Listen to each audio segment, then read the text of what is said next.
7. Oh, pero bakit nandito ka? Eh, kasama ko po yung, ano yun, yung puting buhok po.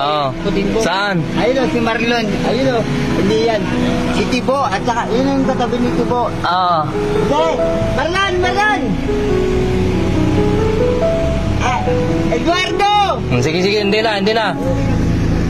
Yan. Kasama ko po yan. Yan lang po kami lagi natutulog sa gilid po. Natutulog ka lang dyan, pero umiinom naman yata kayo. Hindi po. Nakatanggap po. Binigyan kami ng sige. Andox po. Andox. At saka binigyan kami ng kanin. Sige. Kanin po yun. Kuya, Makain po. saan ka sa purok? Saan purok mo? Bakit dito ka lang natutulog na? Kasama ko po si Eduardo. Si Eduardo at saka si Marlon. Ay po, si Marlon. Eduardo yan, si Eduardo. Ay, si Marlon. Marlon. Yun ang si Marlon, pero. Sige.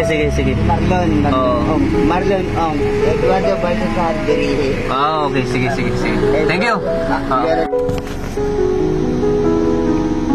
Guys, gusto kong tulungan ng mga ito. Nung in-approach niya ako, guys, ay talagang yung puso ko ay gusto ko sanang tulungan kasi feeling ko ay talagang palaboy ito. Kaawa-awa naman. Sabi niya namamalimos siya, guys, at dito lang daw siya nakatira. Kaso, guys, nung nilingon ko yung tinuturo niyang mga kasama niya ay nadismaya ako, guys, kasi alak naman yung hinaharap nila. 4 kantos pa, guys, kaya medyo na ako, imbes na bigyan ko sana, parang nagbago yung isip ko, guys, kasi puro lasing na pala tong mga kasama. Lumapit pa nga itong nakatayo na to kanina sa akin, ito si tatay. Kaya, guys, wala tayong magagawa, ganoon talaga.